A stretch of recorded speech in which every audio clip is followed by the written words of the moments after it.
सब भाई बहनों को जय मसीह की। आइए अपने बाइबल में से आज का वचन निकालें। मत्ती की इंजील उसका 13वां अध्याय और मैं उसकी 10वीं आयत से पढ़ूंगा। चेलों ने पास आकर उससे कहा, तू लोगों से दृष्टांतों में क्यों बातें करता है? उसने उत्तर दिया, तुमको स्वर्ग के राज के भेदों की समझ दी गई है पर उनको नहीं।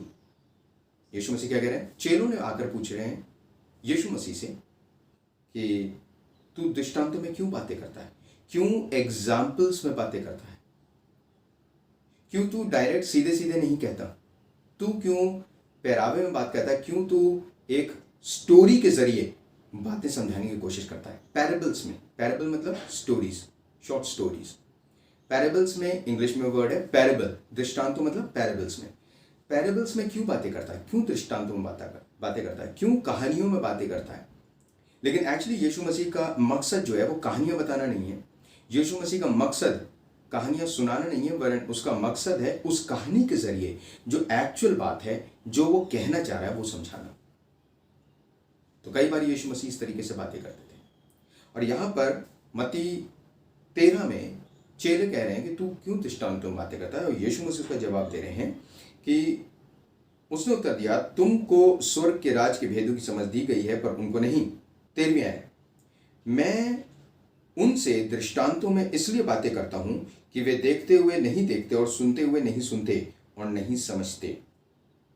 सामने सामने दिखाऊंगा, यीशु मसीह कह रहे हैं, तब भी वो देखते नहीं है, सुनते हुए सुनते नहीं है, सामने सामने करके बात करता हूं, वो समझते नहीं है। इसलिए मैं दृष्टांतों में बातें करता हूं ताकि वो इसी के थ्रू समझ जाए कम से कम। और फिर आगे चल के यीशु मसीह ने एक दृष्टांत सुनाया जो कि 24वीं आयत से शुरू होता है। यीशु ने उन्हें एक और दृष्टांत दिया, स्वर्ग का राज्य। अब स्वर्ग के राज्य की बात कर रहे हैं यीशु मसीह। स्वर्ग का राज्य उस मनुष्य के समान है जिसने अपने खेत में अच्छा बीज बोया। अब यहां पे यीशु मसीह एग्रीकल्चर नहीं सिखा रहे, बीज कैसा बोना चाहिए, जमीन कैसी होनी चाहिए, ना। वो अगर सीखना है तो आप बीएससी एग्रीकल्चर कर लीजिए या कुछ पढ़ाई लिखाई कर लीजिए, तो खेतों के बारे में, ज़मीन के बारे में, बीज के बारे में, फसल के बारे में, खाद के बारे में। यीशु मसीह यहाँ पे एग्रीकल्चर समझाने की बात नहीं कर रहे, एग्रीकल्चर नहीं सिखा रहे यहाँ पे कि खेती कैसे की जाती है, ये नहीं सिखा रहे। इसका मतलब इसके जरिए कुछ गहरी बात समझाना चाह रहे हैं। तो स्वर्ग का राज उस मनुष्य के समान है जिसने अपने खेत में अच्छा बीज बोया, पर जब लोग सो रहे थे तो उसका शत्रु आकर गेहूं के बीज, जंगली बीज बोकर चला गया। अब ये बीज कोई चीज है, ठीक है, कोई दृष्टांत में बातें कर रहे हैं यीशु मसीह। 26वीं आयत, जब अंकुर निकले और बालें लगी तो जंगली दाने के पौधे भी दिखाई दिए। इस पर गृहस्थ के दासों ने आकर उससे कहा, हे स्वामी, क्या तूने अपने खेत में अच्छा बीज ना बोया था? फिर जंगली दानों के पौधे उसमें कहां से आए? उसने उनसे कहा, यह किसी शत्रु का काम है। और यीशु मसीह का शत्रु केवल एक है और वो है शैतान। इसका मतलब शैतान, शत्रु ने आकर के ये बीज जो यीशु मसीह ने बोए थे, बीज अपने खेत में अच्छे दाने बोए थे, उन्हीं के बीच में शत्रु ने अर्थात शैतान ने कुछ जंगली दाने बो दिए। अब ये दाने क्या हैं, आगे देखते हैं। 28वीं है, उसने उनसे कहा, यह किसी शत्रु का काम है। दासों ने उससे कहा, क्या तेरी इच्छा है कि हम जाकर उनको बटोर लें? उसने कहा, नहीं, ऐसा ना हो कि जंगली दाने के पौधे बटोरते हुए तुम उनके साथ गेहूं भी उखाड़ लो।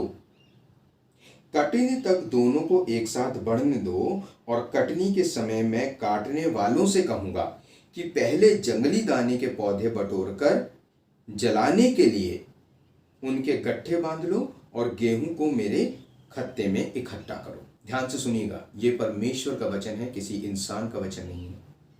इसलिए बहुत ध्यान से सुनिएगा कि परमेश्वर यहां आपसे क्या बात करना चाह रहे हैं। 36वीं आयत,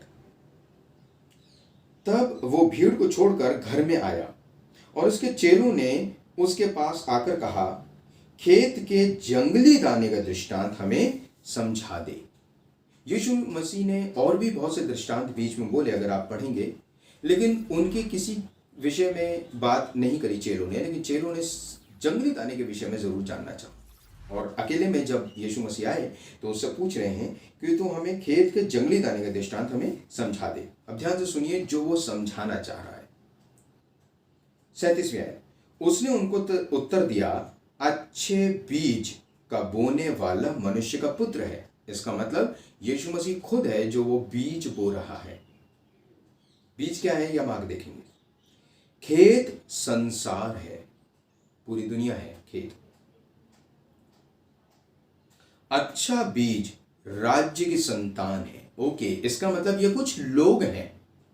राज्य की संतान means children of kingdom of God. राज्य की संतान है, इसका मतलब ये लोग थे जो बीज के रूप में परमेश्वर बता रहा है। बीज बोए मतलब कुछ लोगों के विषय में बात कर रहा है, वो इंसानों के विषय में बात कर रहा है। तो अच्छे बीज बोए, अच्छे इंसान जो अच्छे काम कर रहे हैं, नहीं नहीं नहीं नहीं, वो मतलब नहीं है। ये सिर्फ राज्य की संतान बोले। अच्छा बीज क्या है, राज्य की संतान। और जंगली बीज दुष्ट की संतान है। इसका मतलब इसी दुनिया में परमेश्वर की भी संतान है और दुष्ट अर्थात शैतान की भी संतान है। अब आप में से हो सकता है जो क्रिश्चियन अगर किसी कोई इस वीडियो को देख रहा होगा और सुन रहा होगा तो आप कहेंगे कि हाँ, जो क्रिश्चियन हैं, जो यीशु मसीह को मानते हैं, वो राज्य की संतान है, परमेश्वर की संतान है। जो यीशु मसीह को परमेश्वर नहीं मानते वो दुष्ट की संतान है। आप में से बहुत से लोग यही समझेंगे, पर ऐसा नहीं है। जिस शत्रु ने उनको बोया वो शैतान है, कटनी जगत का अंत है और काटने वाले स्वर्गदूत हैं। आइए निकाल लीजिए मेरे संग यूहन्ना 8 और उसकी 31वीं आयत से पढ़ूंगा मैं। तब यीशु ने उन यहूदियों से जिन्होंने उस पर विश्वास किया था कहा, यदि तुम मेरे वचन में बने रहोगे तो सचमुच मेरे चेले ठहरोगे। तुम सत्य को जानोगे और सत्य तुम्हें स्वतंत्र करेगा। उन्होंने उसको उत्तर दिया, हम तो इब्राहिम के वंश से हैं और कभी किसी के दास नहीं हुए, फिर तू कैसे कहता है कि तुम स्वतंत्र हो जाओगे। और इसी समय ये रोमन राज्य के दास हैं, इसी समय, लेकिन कह रहे हैं कि हम कभी किसी के दास नहीं हुए। और अगर आप पुराना नियम पढ़ेंगे तो उसमें आपको कई जगह मिल जाएगा कि ये दास होकर के, यहूदी लोग दास होकर पहुंचाए गए। यीशु मसीह यहूदियों में लिखा हुआ है, वो अपनों में आया और अपनों ने उसे ग्रहण नहीं किया। यीशु मसीह यहूदियों में आया क्योंकि यहूदी यीशु मसीह का इंतजार कर रहे थे। Jews were waiting for their Messiah, which was Jesus Christ. लेकिन उन्होंने उसको पहचाना ही नहीं, और क्योंकि पहचाना नहीं इसलिए क्रूस पर चढ़ा दिया। आपको क्या लगता है, ये परमेश्वर की संतान है? ध्यान से देखिए 34वीं आयत, यीशु ने उनको उत्तर दिया, मैं तुमसे सच सच कहता हूं कि जो कोई पाप करता है वो पाप का दास है। दास सदा घर में नहीं रहता, पुत्र सदा रहता है। इसलिए यदि पुत्र तुम्हें स्वतंत्र करेगा तो सचमुच तुम स्वतंत्र हो जाओगे। मैं जानता हूं, यीशु मसीह कह रहे हैं, मैं जानता हूं कि तुम अब्राहम के वंश से हो, तो भी मेरा वचन तुम्हारे हृदय में जगह नहीं पाता, इसलिए तुम मुझे मार डालना चाहते हो। ये कह तो रहे हैं कि हम इब्राहिम के वंश से हैं, खुदा यहोवा को मानने वाले हैं, ये चिल्ड्रन ऑफ गॉड कहलाते हैं, क्योंकि इजरायली लोग, यहूदी लोग सच में परमेश्वर की संतान कहलाते थे। मैं जानता हूं कि तुम इब्राहिम के वंश से हो, लेकिन इब्राहिम के वंश से होने के बावजूद ये यीशु मसीह को, जिसका ये सालों से इंतजार कर रहे थे, मसाया का, जिसके विषय में भविष्यवाणियां लिखी हुई थी यशाया में, मीका में, भजन संहिता में, जगह जगह बहुत भविष्यवाणियां यीशु मसीह के बारे में लिखी हुई थी, और जिस मसाया के ये सालों से इंतजार कर रहे थे, जब वो आया तो उसे पहचान ही नहीं पाए, और क्योंकि उसे पहचान नहीं पाए इसलिए अब उसे मार डालना चाहते हैं। वही यीशु मसीह कह रहे हैं यहाँ पे, ध्यान से सुनिए। मैं जानता हूं कि तुम इब्राहिम के वंश से हो, तो भी मेरा वचन तुम्हारे हृदय में जगह नहीं पाता, इसलिए तुम मुझे मार डालना चाहते हो। 38वीं आयत, मैं वही कहता हूं जो अपने पिता के यहां देखा है, और तुम वही करते जो तुमने अपने पिता से सुना है। यीशु मसीह यहां पे दो पिताओं का जिक्र कर रहे हैं, वो कह रहे हैं कि मैं वही करता हूं जो अपने पिता के यहां से देखा। यीशु मसीह के पिता तो परमेश्वर खुद हैं, यहोवा परमेश्वर। और कह रहे हैं कि तुम वो करते हो जो तुमने अपने पिता, इसका मतलब दो अलग अलग पिता हैं, इन दोनों का पिता एक नहीं है। अगर एक होता तो ये यीशु मसीह को कभी मार डालने की कोशिश नहीं करते। 39वीं आयत, उन्होंने उसको उत्तर दिया, हमारा पिता तो इब्राहिम है। यीशु ने उनसे कहा, यदि तुम इब्राहिम की संतान होते तो इब्राहिम के समान काम करते, परंतु अब तुम मुझ जैसे मनुष्य को मार डालना चाहते हो, जिसने तुम्हें वो सत्य वचन बताया जो परमेश्वर से सुना। ऐसा तो इब्राहिम ने नहीं किया था। तुम अपने पिता के समान काम करते हो। यहां पे फिर यीशु मसीह बताना चाह रहे हैं कि यीशु मसीह का पिता और इनका पिता एक नहीं है। तुम कह रहे हैं कि तुम, हे यहूदियों, तुम अपने पिता के समान काम करते हो। उन्होंने उससे कहा, हम व्यभिचार से नहीं जन्मे, हमारा एक पिता है अर्थात परमेश्वर।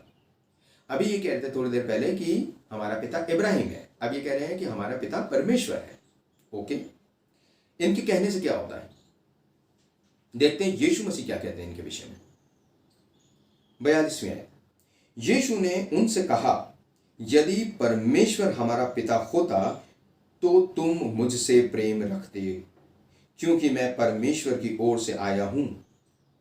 मैं आपसे नहीं आया, परंतु उसी ने मुझे भेजा।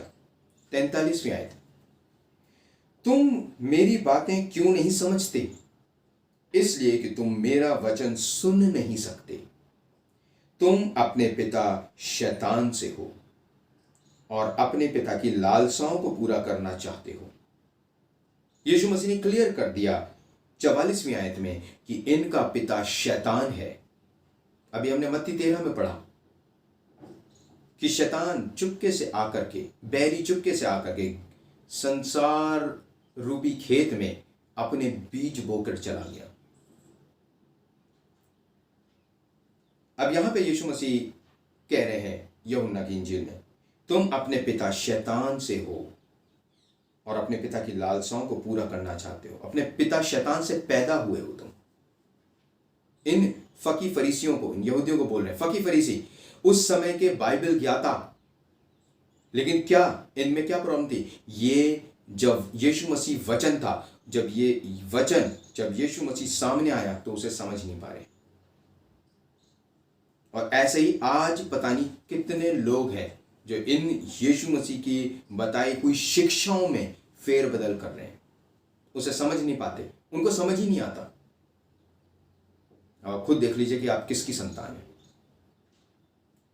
वो तो आरंभ से हत्यारा है और सत्य पर स्थिर ना रहा, क्योंकि सत्य उसमें है ही नहीं। जब वो झूठ बोलता है तो अपने स्वभाव ही से बोलता है, क्योंकि वो झूठा है वरन झूठ का पिता है। अगर आप झूठ बहुत बोलते हैं, अगर आपका झूठ के बिना काम नहीं चलता है, तो आप लगा लीजिए आप किसकी संतान है। परंतु मैं जो सच बोलता हूं, इसीलिए तुम मेरा विश्वास नहीं करते। तुम में से कौन मुझे पापी ठहराता है? यदि मैं सच बोलता हूं तो तुम मेरा विश्वास क्यों नहीं करते? अब 56वीं आयत पढ़ रहा हूं आपके सामने।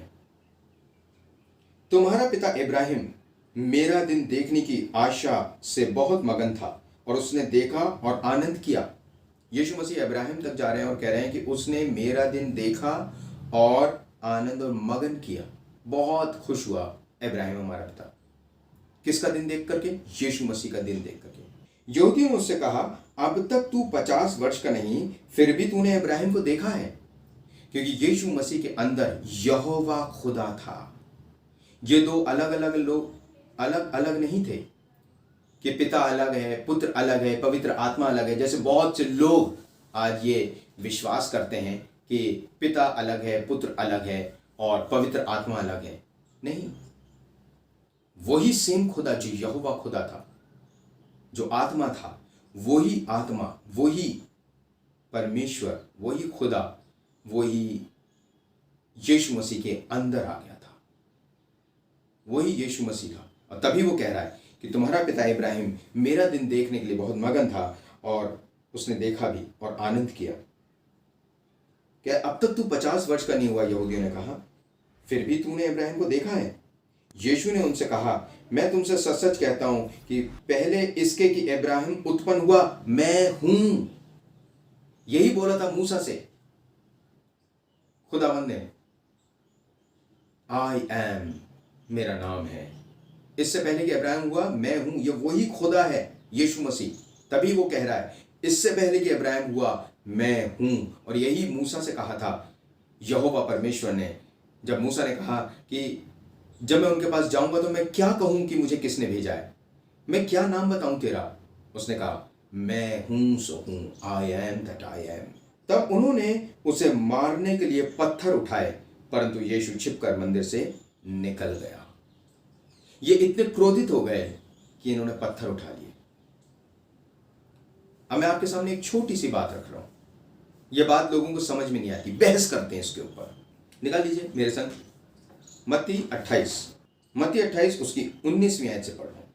इसलिए तुम जाओ, सब जातियों के लोगों को मेरा चेला बनाओ और उन्हें पिता और पुत्र और पवित्र आत्मा के नाम से बपतिस्मा दो, और उन्हें सब बातें जो मैंने तुम्हें आज्ञा दी हैं मानना सिखाओ, और देखो मैं जगत के अंत तक सदा तुम्हारे संग।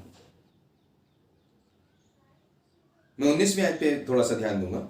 इसलिए तुम जाओ, सब जातियों के लोगों को चेला बनाओ और उन्हें पिता और पुत्र और पवित्र आत्मा के नाम से बपतिस्मा दे देना। यह बोला था यीशु मसीह ने।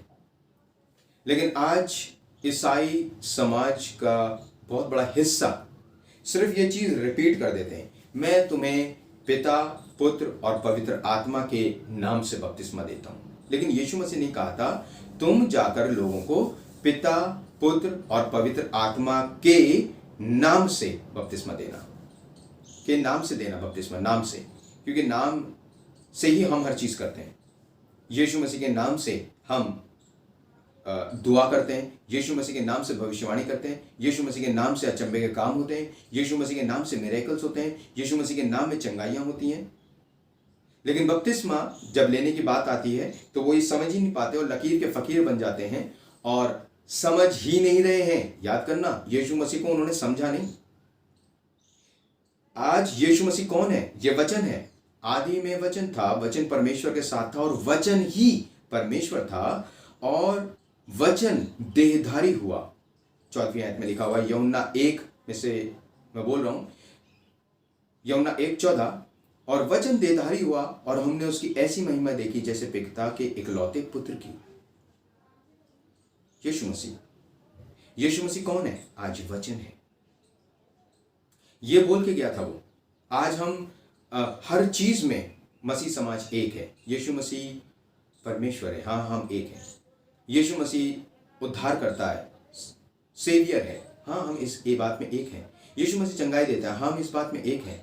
यीशु मसीह अचंभे के काम करता है, हाँ हम इस बात में एक हैं। यीशु मसीह ये करता है, कुछ भी काम करता है, हाँ हम इस बात में एक है। लेकिन जब बात आती है शिक्षाओं की तो वहां हम अलग अलग हो जाते हैं। और मैं आपको बताना चाह रहा हूं, यीशु मसीह कह के गए थे कि तुम उन्हें पिता, पुत्र और पवित्र आत्मा के नाम से बपतिस्मा दे देना। लेकिन आज लोग, सो कॉल्ड पास्टर्स जो हैं, वो यही लाइन रिपीट कर देते हैं, मैं तुम्हें पिता, पुत्र, पवित्र आत्मा के नाम से बपतिस्मा देता हूं। अरे नाम तो लो, नाम तो लिया ही नहीं, नाम तो लिया ही नहीं। आप तो सिर्फ लाइन रिपीट कर रहे हो, आप समझ ही नहीं रहे उसका मतलब क्या कहना चाह रहे हैं। तुम पिता, पुत्र, पवित्र आत्मा के नाम से बपतिस्मा देना। और ध्यान रखिएगा, आपके और मेरे पास चाहे पवित्र आत्मा हो चाहे ना हो, हमारे बारे में ना तो बाइबल में लिखा है और ना कोई गारंटी है। सब लोग बस अपना एक्सपीरियंस बताते हैं, मेरे संग ये हुआ था, मेरे ऊपर लाइट आई थी, मैंने सपना देखा था, मुझे रोशनी दिखाई पड़ी थी। लेकिन इन चेलों को ना सच में पवित्र आत्मा मिला था। प्रेरितों का काम 2 अध्याय में। तो आपकी और मेरी गारंटी तो नहीं है कि मिला है कि नहीं मिला, लेकिन चेलों की जरूर गारंटी है कि इनको पवित्र आत्मा मिला था। और ये पवित्र आत्मा से भर के, जब पतरस प्रचार कर रहा है, पवित्र आत्मा से भर के, लेकिन इनको तो जरूर मिला था, इनके नाम बाइबल में लिखे हैं और इन्होंने जो लिखा है बाइबल में वही सारी दुनिया पढ़ती है और सलूट मारती है इनको। तो इनकी हम मानेंगे, हम किसी इंसान की नहीं मानते, जो वचन में लिखा है उसकी मानते हैं। और हमें मानना भी चाहिए, हमें वचन की मानना चाहिए, ना कि किसी इंसान की। वचन क्या कह रहा है? प्रेरितों का काम 2 अध्याय उसकी 36वें आयत से पढ़ रहा हूं। अतः अब इज़राइल का सारा घराना निश्चित रूप से यह जान ले कि परमेश्वर ने उसी यीशु को जिसे तुमने क्रूस पर चढ़ाया प्रभु भी ठहराया और मसीह भी। उसी यीशु को प्रभु भी ठहरा दिया और मसीह भी।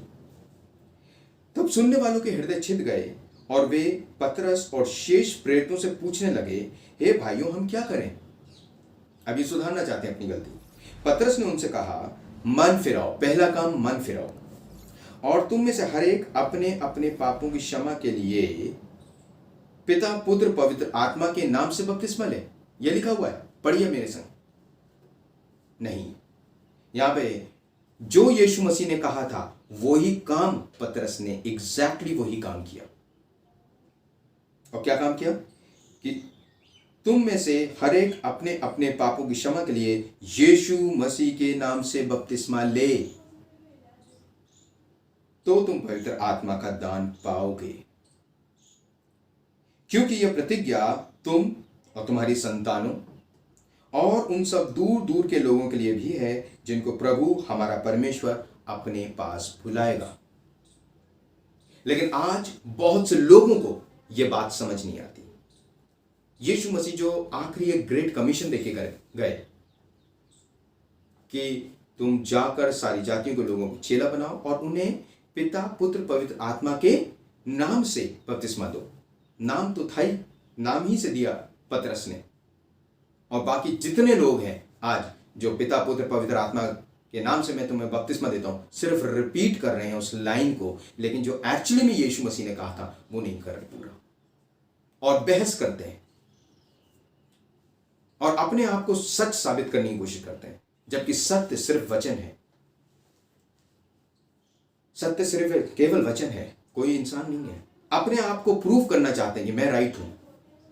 बहुत से पास्टर्स, बहुत से प्रचारक लोग अपने आप को प्रूव करना चाहते हैं मैं राइट हूं, जबकि कोई राइट नहीं, ना मैं राइट ना आप राइट, वचन राइट है। वचन में क्या किया? पतरस ने वही फॉलो किया जो यीशु मसीह ने कहा था।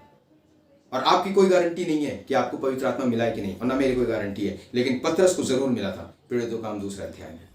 इसलिए हम इसकी मानेंगे और हमें इसकी माननी चाहिए। हे मेरे भाई बहनों, ध्यान से सुनिए, समझिए। आपके कोई सवाल हो आप कमेंट्स में लिख सकते हैं। आपके कोई सवाल हो आप मुझसे पूछ सकते हैं कमेंट्स में, या ईमेल कर सकते हैं मुझे, और मैं आपके जवाब जरूर दूंगा। आप सब भाई बहनों को जय मसीह की। मेरे संग जुड़े रहिए और आगे वचन की और बातें जो मैं लेके आना चाहता हूँ या आगे आने वाली वीडियोस में लाऊंगा, उन सब के लिए, उन सब को सुनने के लिए और जुड़े रहने के लिए अगर आप चाहें तो इस चैनल को सब्सक्राइब कर सकते हैं, लाइक कर सकते हैं, शेयर कर सकते हैं। God bless you all. परमेश्वर आप सबको बहुत आशीष दे। जय मसीह।